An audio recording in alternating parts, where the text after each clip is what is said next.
What if the reason you have not yet claimed the life you secretly know you are capable of living has nothing to do with talent, intelligence, opportunity, or luck, and everything to do with a quiet decision you make each day to believe fear instead of faith?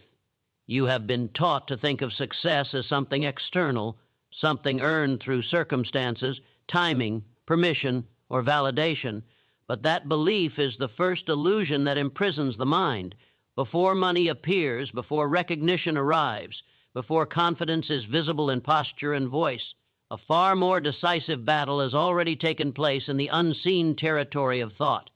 Every outcome you admire in others was once a private conviction defended against doubt, ridicule, and uncertainty long before it became visible to the world. The world never crowns the hesitant. It merely reflects the dominant state of mind you consistently inhabit. Faith, as Napoleon Hill understood it, is not a religious ornament or an emotional comfort. It is disciplined belief in a definite purpose, sustained long enough and intensely enough that the mind begins to treat it as reality. Fear is its opposite force, not because fear is loud or dramatic, but because it is subtle, logical, reasonable, and endlessly persuasive.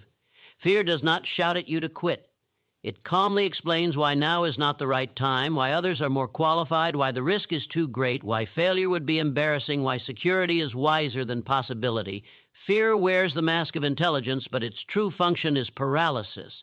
You were not born afraid of your potential. That fear was taught, absorbed, rehearsed, and reinforced through observation and repetition. You learned it from the hesitant tone in the voices of those who settled, from the warnings disguised as love, from the social rewards given to conformity, and from the quiet punishment handed to those who dared to stand apart.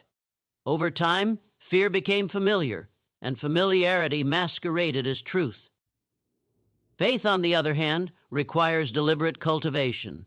It demands conscious selection of thought, persistent emotional control, and unwavering loyalty to an inner vision that has not yet been confirmed by evidence. This is where most people retreat. They wait for proof before belief, unaware that belief is the mechanism that produces proof. The mind does not respond to hope. It responds to conviction repeated with emotional intensity. Hill revealed that the subconscious mind accepts whatever the conscious mind impresses upon it through repetition and feeling. Fear, repeated daily through worry and self-doubt, becomes instruction. Faith, repeated daily through deliberate autosuggestion, becomes command. The subconscious does not judge. It executes. Confidence, then, is not personality. It is policy. It is the result of a mental environment in which faith is allowed to dominate fear. Live confidently is not a command to feel fearless. It is a demand to act under the authority of belief, even while fear attempts negotiation.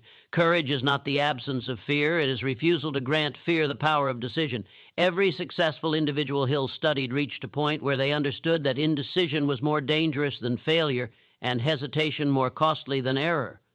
Definiteness of purpose is the first law faith requires. A vague desire cannot inspire belief. The mind needs precision. It needs a clear target around which emotional energy can organize. When purpose is undefined, fear fills the vacuum. When purpose is definite, fear is forced into opposition. Most people say they want success, but they cannot tell you exactly what success means to them, what price they are willing to pay, or what daily discipline they have committed to sustain. Faith cannot attach itself to ambiguity. It demands clarity, specificity, and personal responsibility. Burning desire follows definiteness of purpose, not as wishful thinking, but as emotional fuel. Hill observed that every great achievement begins with desire that borders on obsession. This is not unhealthy fixation, it is focused intensity. Fear survives in lukewarm environments. It cannot withstand sustained emotional heat. When desire becomes strong enough, fear is reclassified as inconvenience rather than authority. The individual stops asking whether something is possible and starts asking how it will be achieved. This shift is subtle but irreversible. Yet desire alone is unstable without faith. Desire without belief becomes frustration. Faith stabilizes desire by anchoring it in expectation rather than longing. Faith says, "This will happen because I have decided it will happen, and I will not negotiate with circumstances." Faith transforms imagination into blueprint. The imagination, when guided by belief, becomes the workshop of reality. Every material thing begins as an image held in the mind. Fear imagines loss, embarrassment, and failure. Faith imagines completion, mastery, and reward. Whichever image is rehearsed more frequently gains influence. Autosuggestion is the method through which faith is installed. The mind listens most closely to what it hears repeatedly in moments of emotional openness. This is why casual self-talk is never casual. Each inner statement is a vote for the identity you are becoming.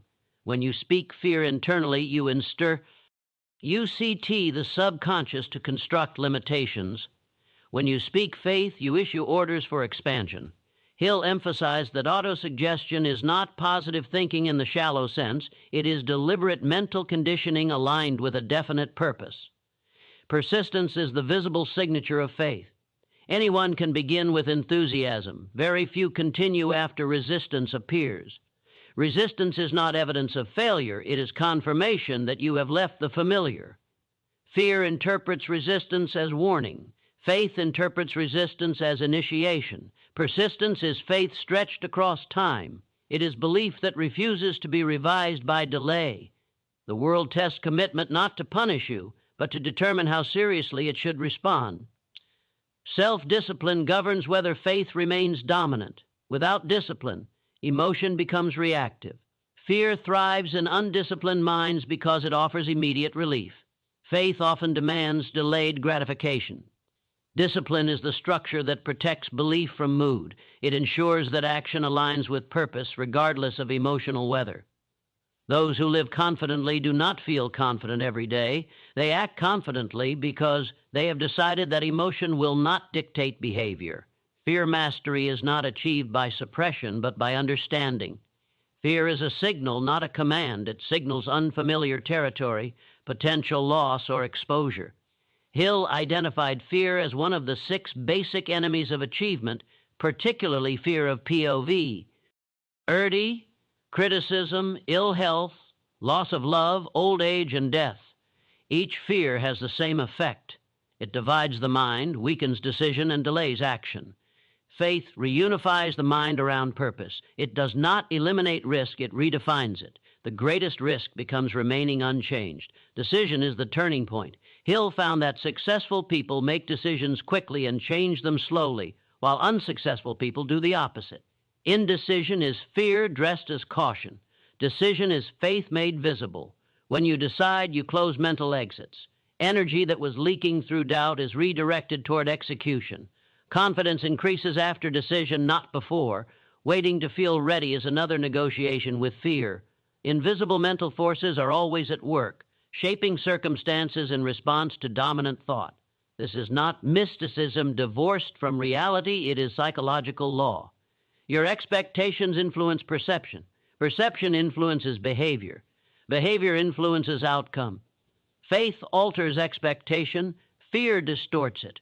Live confidently is not a slogan. It is a disciplined mental posture maintained in private long before it is admired in public. At this stage, the listener must confront an uncomfortable truth. The life you are living is not the result of what you know, but what you consistently believe. Your beliefs are not what you claim publicly, but what you obey privately. If fear governs your decisions, your results will reflect limitation. If faith governs your decisions, your results will expand accordingly. There is no neutrality. Every thought either strengthens or weakens your position. The struggle between faith and fear is not occasional. It is constant. Each morning presents the same choice, to rehearse limitation or reinforce belief. Confidence is cumulative, so is doubt. The mind becomes what it practices. Those who live confidently have trained their inner environment to favor faith automatically. This training is intentional, repetitive, and uncompromising. This is where the cinematic tension tightens. You are not observing these laws from a distance. You are subject to them. They are shaping your destiny whether you acknowledge them or not.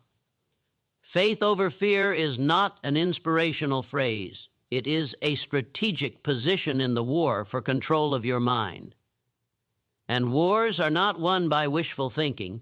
but by disciplined strategy, unwavering commitment, and refusal to retreat from responsibility. As this realization settles, discomfort arises because responsibility removes excuses. If faith is a choice, then fear is also a choice. If confidence can be cultivated, then hesitation is maintained. This is not condemnation, it is liberation. To know that your inner world is adjustable is to reclaim authorship of your life. The question is no longer whether you can live confidently, but whether you are willing to abandon the comfort of familiar fear to claim the discipline of faith. And that is where the true journey begins. Once mind begins to recognize that faith is not a feeling but a practiced allegiance to purpose. A deeper conflict surfaces, one that most people never consciously examine. It is the realization that fear has been quietly shaping identity for years, not through dramatic moments of panic, but through small daily compromises that slowly train the mind to expect less from itself. These compromises were rationalized as realism, responsibility, or patience, yet each one reinforced a pattern of retreat.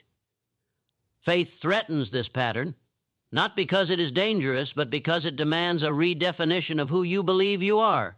Napoleon Hill understood that identity is the battlefield on which success is either permitted or denied.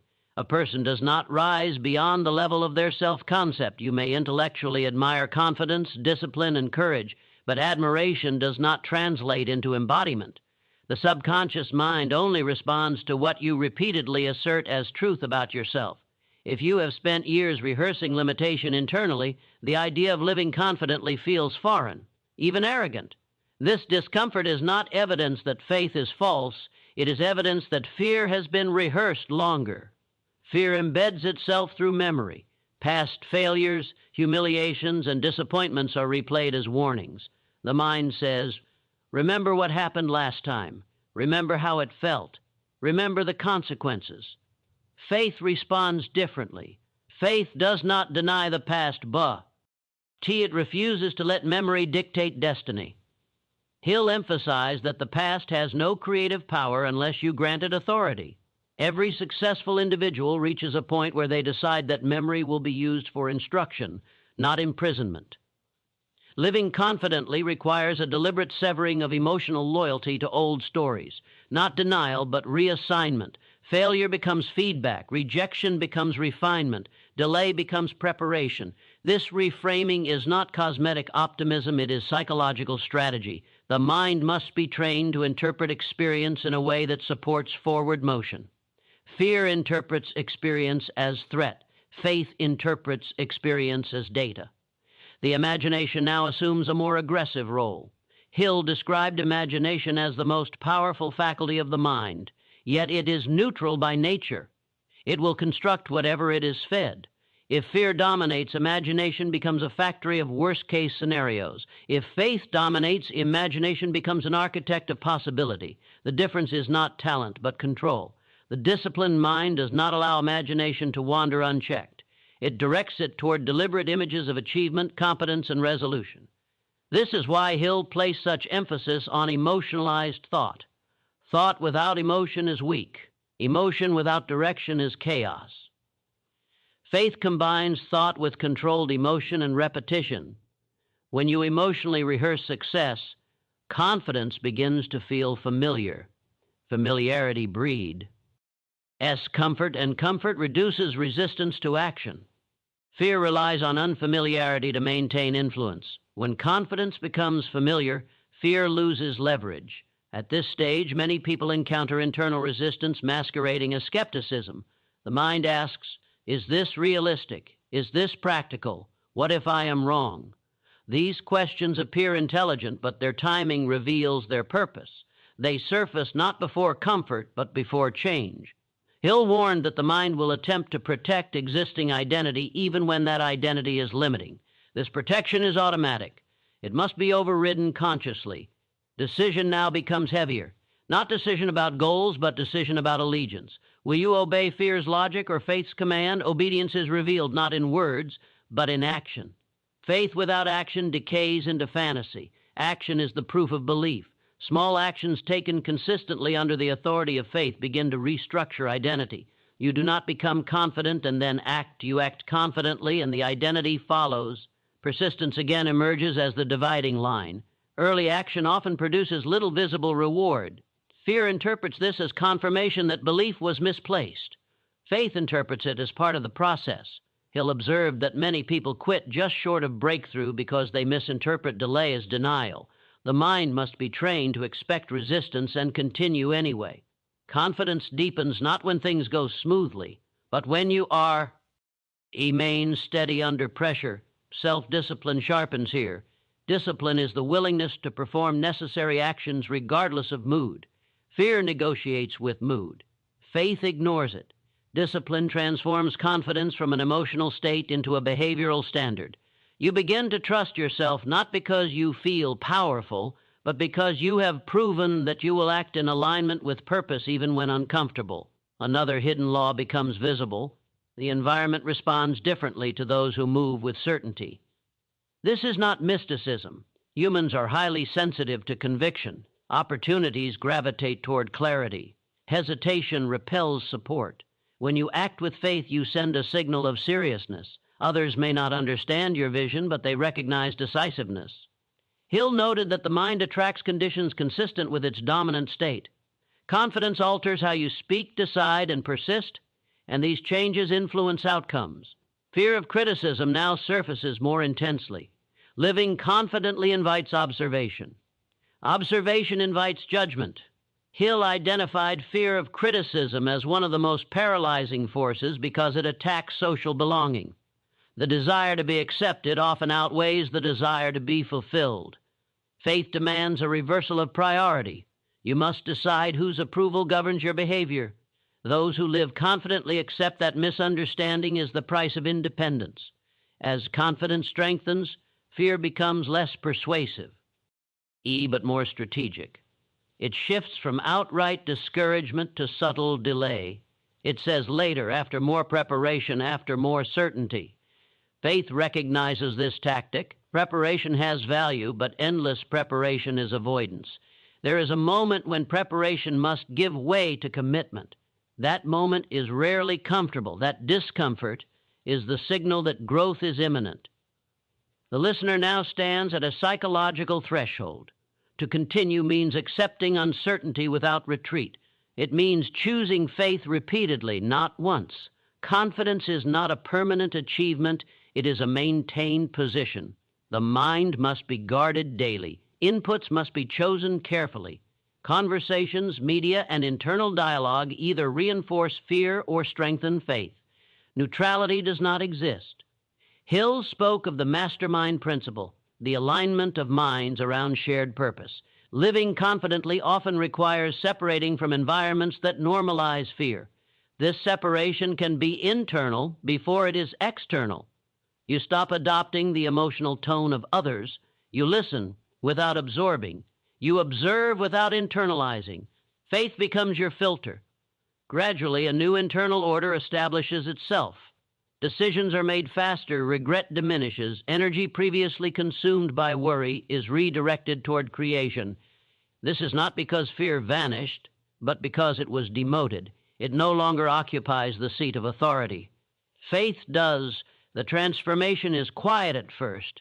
There is no announcement, no applause, but internally something irreversible has occurred. You have begun to trust your capacity to decide and persist. That trust is the foundation of confidence. And once it is laid, the structure of a different life becomes possible, not through luck, but through law. As faith begins to solidify its authority within the mind, another layer of psychological resistance emerges, quieter yet more dangerous than overt fear. This resistance is comfort. Comfort does not announce itself as an enemy. It presents itself as balance, moderation, and reason. Napoleon Hill understood that comfort is the final sedative administered before ambition dies. When faith begins to work, when confidence stabilizes, the mind is tempted to rest, to coast, to protect what has been gained, rather than press toward what has been envisioned. This is where many promising lives plateau, not because they failed, but because they stopped demanding more of themselves. Living confidently is not merely believing you can succeed. It is sustaining that belief under expansion. Growth introduces new responsibilities, new risks, and new levels of exposure. Fear evolves accordingly. It no longer whispers that you will fail completely. Instead, it suggests you might lose what you have already built. This refined fear is subtle and persuasive because it appeals to preservation rather than escape. Faith must now mature. It must shift from belief in possibility to belief in continuity. Hill emphasis. Z, that success is not a single achievement but a rhythm. Once established, it must be maintained through vigilance. The same mental laws that elevate a person can reverse their trajectory if neglected. Confidence decays when discipline relaxes. Faith weakens when repetition stops. The subconscious mind does not preserve belief automatically. It responds to the most frequent and emotionally charged input. When that input becomes complacency, fear regains ground. This stage demands heightened self-discipline. Discipline now is not about starting, but about sustaining intensity. It is about refusing to let results dictate effort. The confident individual does not work hard only when uncertain. They work with equal seriousness when progress is visible. This consistency sends a powerful instruction to the subconscious. Success is not temporary, and effort is not conditional. Identity solidifies through repetition, not novelty. Imagination expands further at this level. Early imagination focuses on escape from limitation. Mature imagination focuses on mastery. Faith now demands higher standards. The mind begins to envision not just attainment, but excellence. Fear resists this expansion by suggesting sufficiency. It says, "This is enough. Why risk more?" Faith responds with a deeper question, enough for what purpose? Hill taught that definiteness of purpose must evolve. As capability grows, responsibility grows with it. Confidence without purpose becomes arrogance. Purpose without growth becomes stagnation. Decision-making sharpens. Choices become fewer but heavier. Indecision here is costly because it erodes momentum. Hill noted that momentum is a powerful force once established, but fragile if interrupted. The confident mind learns to decide under incomplete information, trusting its accumulated discipline and experience. This trust is not reckless, it is earned. It is built through repeated proof that action aligned with purpose produces correction, even when imperfect. Fear of failure transforms at this stage into fear of exposure. As you advance, your actions carry greater visibility. Errors are more noticeable. Criticism becomes sharper. Hill observed that those who achieve prominence inevitably attract opposition, often from those who attempted less. Faith must now include emotional armor. Confidence cannot depend on applause. It must be rooted in internal approval aligned with purpose. External validation is unstable currency. Autosuggestion deepens. The internal dialogue shifts from encouragement to command. You no longer ask yourself whether you can do something. You tell yourself what must be done. Language becomes decisive. This internal authority is crucial because the environment will test it. Challenges increase in complexity. Delays lengthen. Rewards stretch further into the future. Without strong internal governance, doubt re-enters through fatigue. Persistence evolves into patience without passivity. This distinction is critical. Passive waiting is fear disguised as endurance. Active patience is faith expressed through continued preparation, refinement, and execution. Hill emphasized that persistence must be intelligent. Blind repetition without adjustment becomes stubbornness. Faith listens to feedback without surrendering belief. It adapts strategy without abandoning purpose. At this level, the invisible mental forces Hill described become more apparent. Patterns emerge. The individual notices that thoughts influence timing, encounters, and opportunities. This is not coincidence.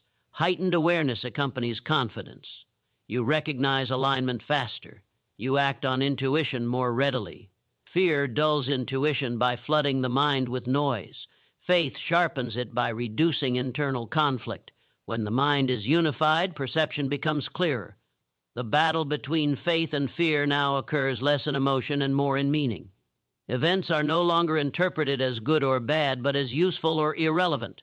This reframing reduces emotional volatility. Confidence stabilizes because identity is no longer hostage to circumstance. Hill understood that emotional control is essential at advanced levels of success. Emotional reactions waste energy. Faith conserves it. The social dimension shifts as well. Relationships change. Some connections weaken as your internal standards rise. This can trigger guilt or nostalgia.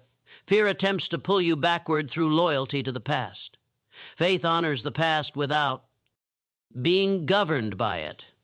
You learn that growth sometimes requires solitude, or at least selective association. Hill's mastermind principle becomes more intentional. You seek alignment, not comfort. At this stage, the listener must confront a deeper responsibility. You are no longer simply building a life. You are shaping influence. Your confidence affects others, whether you intend it or not. This awareness can trigger fear of impact. What if I lead wrongly? What if I disappoint? Faith reframes this responsibility as stewardship. You do not control outcomes for others, only the integrity of your actions. The inner dialogue now includes a higher standard of self-honesty. Excuses that once seemed reasonable now feel hollow. You recognize when fear attempts to justify withdrawal. This recognition is uncomfortable because it removes plausible deniability. Hill taught that self-deception is the most dangerous form of ignorance. Confidence requires ruthless clarity about motive. Why you act matters as much as how. As faith continues to dominate, a sense of inevitability develops. Not entitlement, but expectation rooted in discipline. You expect results because you expect yourself to show up consistently. This expectation reduces anxiety. Anxiety thrives on unpredictability. Faith creates predictability through commitment. You may not control outcomes, but you control effort and alignment. That control is enough to stabilize the mind. The cinematic tension now deepens. The listener realizes that living confidently is not about conquering fear once, but about outgrowing it repeatedly. Each new level introduces new tests. Faith must expand or fear will reclaim authority. There is no final arrival. There is only progression or retreat. Confidence is dynamic. And so the question shifts again, not whether you believe, but whether you are willing to sustain belief under expansion, scrutiny, and responsibility. Because the higher you rise, the quieter the encouragement becomes, and the louder your internal voice must be. There comes a stage in the inner evolution of a person where fear no longer appears as an obvious adversary, where doubt no longer shouts, where resistance no longer feels like a wall, and yet this stage is where more lives quietly surrender than at any other point along the path. It is the stage where faith has already proven itself enough to carry you forward, but not yet enough to permanently secure your future. The danger here is not collapse. The danger is drift. Napoleon Hill understood this phase intimately because it is the moment when the mind begins to mistake stability for completion, progress for arrival, and competence for immunity. At this level, success no longer feels urgent. The nervous tension that once fueled relentless action softens. The hunger that once sharpened attention dulls slightly. The mind, having escaped immediate danger, begins to seek equilibrium rather than expansion. This is not weakness, it is biology. The human nervous system craves predictability. But faith, when fully understood, is not designed to preserve comfort. It is designed to fulfill purpose, and purpose does not negotiate with ease. Fear now adapts its strategy. It no longer argues that you are incapable. It no longer predicts catastrophic failure. Instead, it offers subtle permission. Permission to slow down, permission to relax standards, permission to treat discipline as optional rather than absolute. It whispers that you have already earned rest, that intensity is no longer required, that you can now afford to loosen vigilance. This is how ambition dies without pain. This is how confidence dissolves without trauma. Hill observed that the subconscious mind does not distinguish between intentional relaxation and negligent neglect. It responds only to repetition. When standards soften even slightly, the subconscious receives a new instruction. When routines are skipped without consequence, belief weakens. When focus drifts and is not corrected, identity begins to blur. Faith does not collapse all at once. It erodes invisibly. Living confidently at this stage demands a different form of strength than before. Earlier, courage meant acting despite fear. Now courage means acting without emotional reward. Earlier, persistence meant surviving resistance. Now persistence means honoring discipline without stimulation. This is where many confuse boredom with completion. But boredom is not peace. Boredom is the mind power. Oh, testing the loss of novelty. Faith does not depend on novelty. Faith depends on allegiance. The emotional landscape flattens here. High excitement fades. Deep despair becomes rare. What remains is long stretches of psychological neutrality. This neutrality unsettles the undisciplined mind. It asks, is this all there is? Fear uses this question to suggest retreat or distraction. Faith answers differently. Faith understands that mastery is not dramatic. Mastery is quiet. Mastery is repetitive. Mastery is invisible to those who seek entertainment from life rather than meaning. Hill taught that habits are the scaffolding of character. At this stage, habits either solidify identity or quietly dismantle it. You are no longer building belief. You are maintaining structure. This requires ruthless honesty. You must observe yourself without sentiment. Are your routines intact or merely remembered? Are your standards lived or merely respected? Are your decisions guided by purpose or by convenience? Faith demands accurate self-assessment. Fear prefers vagueness. Self-discipline now becomes non-negotiable, not as punishment, but as preservation. Discipline is the barrier that prevents the mind from sliding backward when emotion no longer pushes it forward. Without discipline, confidence becomes nostalgic. With discipline, confidence becomes inevitable. Hill emphasized that self-discipline is not about denying pleasure, but about subordinating impulse to intention. At this stage, impulse often appears harmless. That is what makes it dangerous. The internal dialogue changes again. There is no longer a need for encouragement. Encouragement is for beginners. There is no longer room for complaint. Complaint signals entitlement. The voice becomes instructional, direct, and uncompromising. You do not ask yourself how you feel about acting. You instruct yourself to act. This internal authority marks a critical transition. Faith has moved from inspiration to command. Decision-making grows sharper and less emotional. You are no longer tempted by every opportunity because you understand that opportunity without alignment is distraction. Fear loves distraction because it diffuses energy. Faith narrows attention. It selects fewer paths and commits more deeply.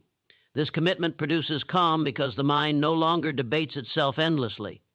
Internal conflict diminishes when decision is decisive. Hill observed that indecision is one of the most destructive habits a person can form because it keeps the mind permanently open to fear. At this stage, indecision rarely appears as confusion. It appears as overanalysis. You begin to seek perfect timing, perfect information, perfect conditions. Faith recognizes this as avoidance. Action taken under imperfect conditions strengthens belief. Action delayed weakens it. Persistence now becomes endurance. Endurance is persistence stripped of excitement. It is the willingness to continue without emotional reinforcement, without visible progress, without recognition. This is the rarest form of persistence because it offers no immediate reward. Yet this is where dominance is forged. Hill emphasized that the greatest successes are built during periods when the individual feels least inspired but remains most disciplined. The invisible mental forces Hill described operate differently now. They no longer produce sudden breakthroughs. Instead, they generate steady convergence. Relationships align slowly. Opportunities appear proportionate to preparation. Circumstances shift subtly. Fear interprets this subtlety as stagnation. Faith recognizes it as stabilization.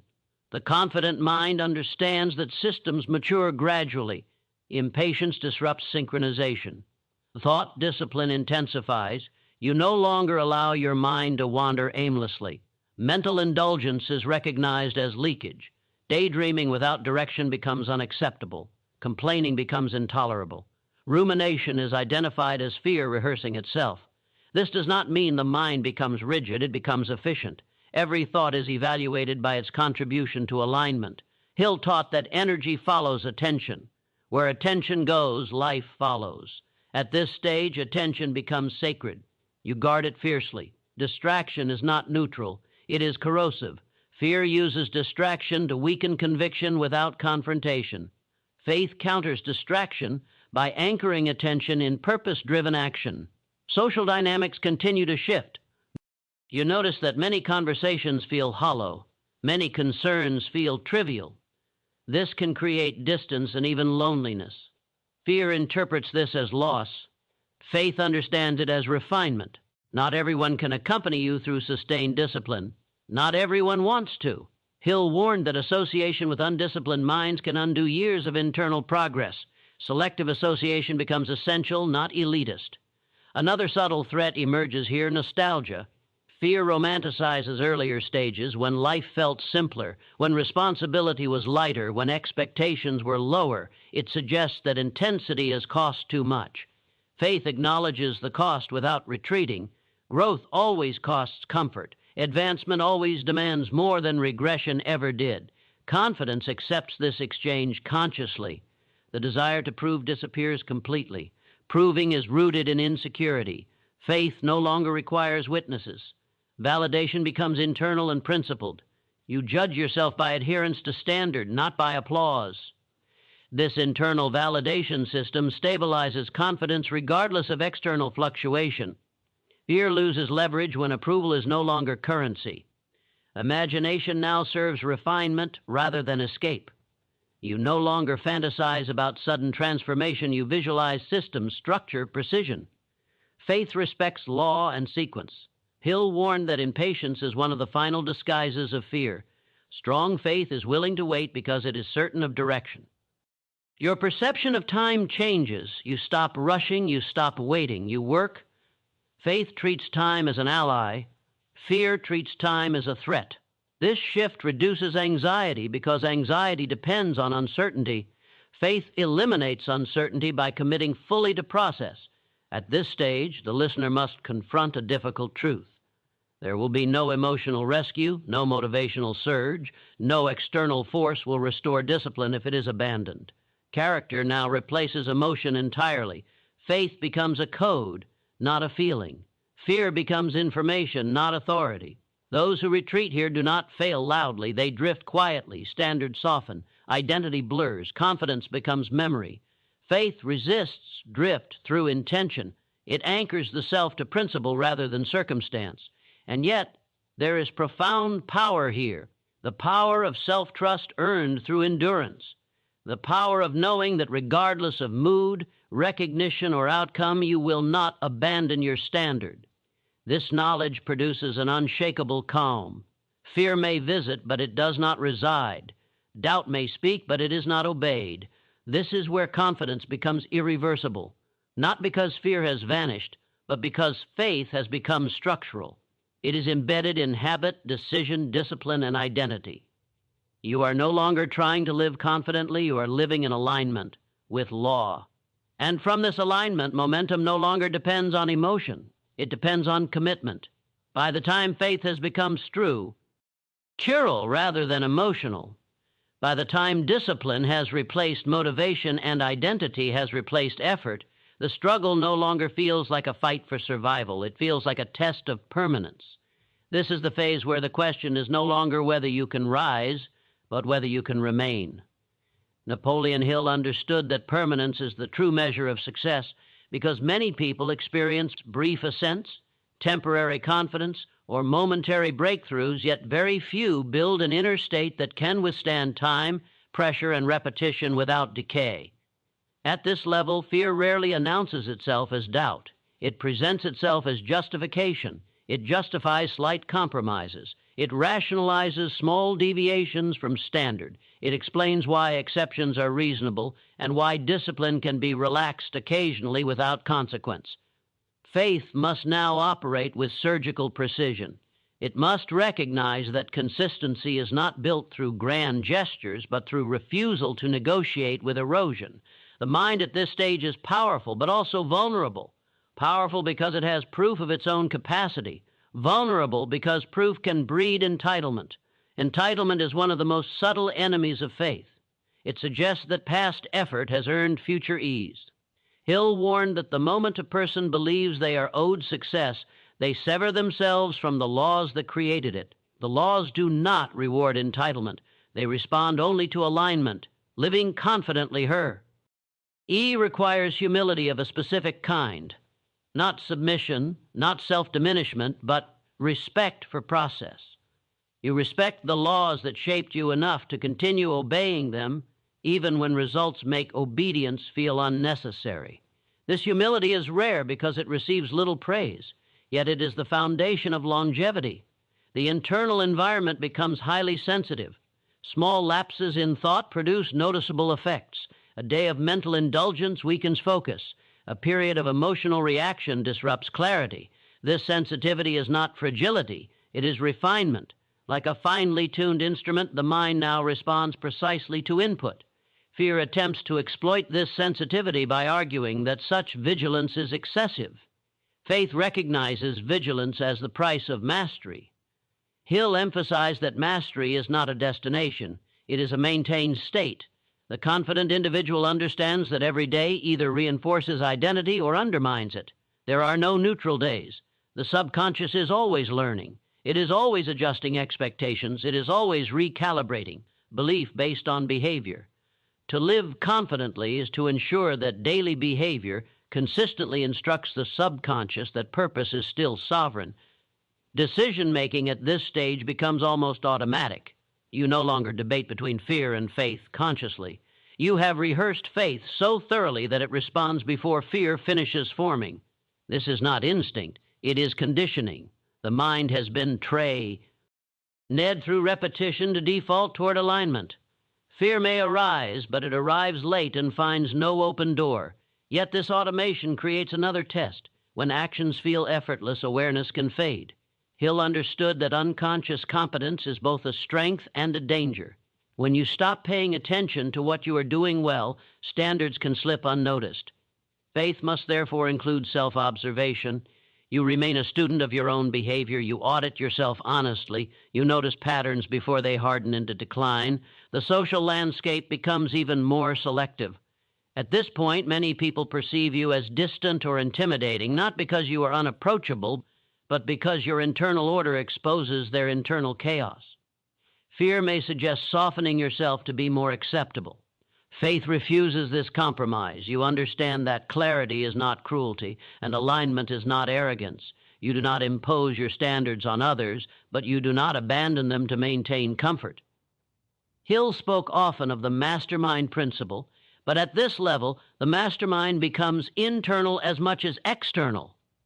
You have unified your thoughts, emotions, and actions around a single axis. Internal contradiction has been reduced. This unity generates power because energy is no longer wasted on self-conflict. Fear thrives on division. Faith thrives on coherence. The imagination now operates almost continuously, but in a controlled manner. You envision refinement, expansion, and deeper impact. The desire to build something that lasts replaces the desire to achieve something impressive. This shift marks maturity. Fear seeks recognition. Faith seeks contribution. Confidence deepens when purpose extends beyond self-validation. Time pressure diminishes further. You no longer feel chased by deadlines or haunted by missed opportunities. This does not make you passive. It makes you deliberate. Faith understands that haste often belongs to insecurity. When direction is certain, speed becomes a tool rather than a reflex. You move quickly when necessary and patiently when required. Fear cannot tolerate patience. It mistakes stillness for stagnation. Another subtle fear emerges here, fear of meaninglessness. After sustained effort, the mind may ask whether the pursuit is worth the cost. This question is not weakness, it is existential reckoning. Hill understood that purpose must be revisited and reaffirmed periodically. Faith does not ignore this question, it answers it honestly. You reconnect with why you chose this path, not the surface reasons, but the deeper ones. Meaning restores energy where motivation cannot. Emotional mastery reaches a high level of sophistication. You experience emotion fully but briefly. You do not linger in anger, disappointment, or elation. Lingering creates attachment. Attachment creates vulnerability. Faith allows emotion to pass through without clinging. This fluidity preserves mental strength over long periods. Fear depends on emotional residue. Faith dissolves it. At this stage, setbacks feel different. They no longer threaten identity. They challenge execution. This distinction is critical. When identity is stable, failure becomes technical rather than personal. You analyze, adjust, and continue. Fear loses its primary weapon when failure no longer implies inadequacy. Confidence becomes resilient because it is rooted in self-trust rather than outcome. Hill observed that those who reach this level often experience a sense of inevitability about their path. Not arrogance, not certainty of specific results, but certainty of direction. This inevitability is calming. It reduces anxiety because the mind no longer oscillates between options. Commitment has closed alternative identities. You are no longer deciding who you might be. You are refining who you are. The invisible mental forces continue to operate, but now they respond to subtle shifts. A change in intention produces a change in circumstance. A lapse in focus produces friction. You begin to see life as a feedback system rather than a series of random events. Fear views feedback as judgment. Faith views feedback as guidance. This interpretation determines emotional stability. The listener now stands in a rare psychological position. You are no longer driven by fear of failure or seduced by dreams of success. You are driven by obligation to alignment. This obligation is quiet but relentless.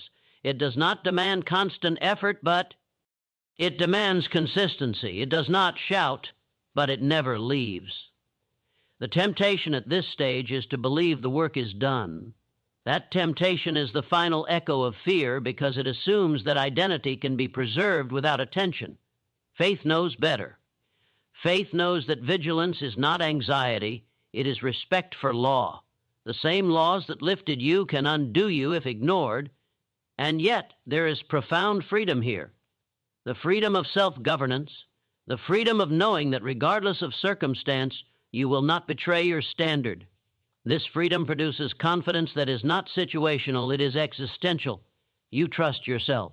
That trust becomes the most valuable asset you possess. The mind settles into a steady rhythm. Work, rest, reflection, execution, no drama, no urgency, no desperation, just alignment. Fear finds little space here. It cannot survive without chaos or indecision. Faith has removed both. As this rhythm stabilizes, the horizon expands again. New levels of responsibility appear. New demands emerge. New challenges quietly announce themselves. This is not interruption. It is invitation. Faith recognizes it immediately. Fear hesitates. Faith steps forward. Because at this level, living confidently no longer means proving anything to the world. It means honoring an internal contract you refuse to break. And that contract prepares you for the final test. The one that asks not only whether you can live confidently for yourself, but whether you can stand as the source of confidence for others without losing yourself in the process. There comes a final confrontation in the inner life of every individual who has chosen faith over fear, not as a slogan, but as a governing law. It is not announced. It does not arrive with drama. It appears as a moment of brutal clarity in which you realize that there is nothing left to blame, nothing left to wait for, and no one left to convince. The last illusion dissolves here, the belief that something outside of you will complete the work you have begun within yourself. Napoleon Hill understood that this is the moment when destiny stops being theoretical and becomes personal responsibility in its purest form. At this stage, fear makes its final appeal. It no longer argues about your ability. It no longer questions your intelligence, your discipline, or your preparation. Instead, it asks a quieter, more dangerous question. Are you willing to live with the full consequences of your own power? Fear knows that many people would rather remain partially limited than fully accountable. To live confidently is not merely to succeed. It is to accept that your life, in all its outcomes, reflects the decisions you have chosen to make and the standards you have chosen to uphold. Faith answers this question without hesitation. Faith does not promise comfort. It promises coherence. It promises that when your thoughts, decisions, and actions are aligned, life becomes honest. and honesty is terrifying to those who prefer excuses. Hill taught that the greatest freedom available to a human being is freedom from self-deception. But this freedom comes at a cost. Once you see clearly, you cannot pretend ignorance. Once you understand the laws governing belief, decision, and persistence, you are accountable to them. Living confidently at this level means abandoning the final refuge of fear, the hope that circumstances might someday excuse inconsistency. You now understand that confidence is not granted by success. Success is granted by confidence sustained under pressure. You no longer wait to feel certain. You act according to principle. You no longer ask whether the risk is worth it. You recognize that avoiding risk has already cost you more than action ever will. Hill emphasized that faith is strongest when it is no longer emotional. Emotion fluctuates, law does not. The laws of thought, belief, repetition, and persistence operate with indifference to your moods. They respond only to obedience. You now know this not intellectually, but experientially. You have lived it. You have watched fear weaken when ignored, and faith strengthen when enforced. You have seen how quickly momentum responds to decisive action and how ruthlessly it evaporates under hesitate. On. The invisible mental forces Hill described now stand fully revealed. You understand that life mirrors the dominant state of your mind with relentless accuracy. If you expect limitation, you find it. If you expect resistance, you encounter it. If you expect growth, challenge arrives as preparation. Confidence is not optimism. It is alignment with reality as it actually works. Fear is not caution. It is misinterpretation of law. At this point, living confidently becomes an ethical obligation. You realize that your example matters whether you intend it to or not. Your discipline influences others. Your decisiveness creates permission. Your refusal to retreat under pressure exposes the lies fear tells those still negotiating with it. Hill observed that leadership begins internally long before it is recognized externally. You cannot hide the signal of certainty once it becomes authentic. Fear will attempt one last maneuver here. It will suggest moderation. It will argue for balance that dilutes intensity. It will recommend compromise disguised as wisdom.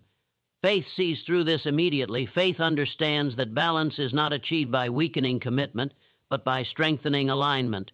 When purpose governs action, life self-corrects. When fear governs action, life fragments. You now see that confidence is not loud. It does not announce itself. It moves, it decides, it persists. It absorbs criticism without recoil and failure without collapse. It does not demand agreement. It does not seek permission. It does not require constant reassurance. It acts because action is its nature.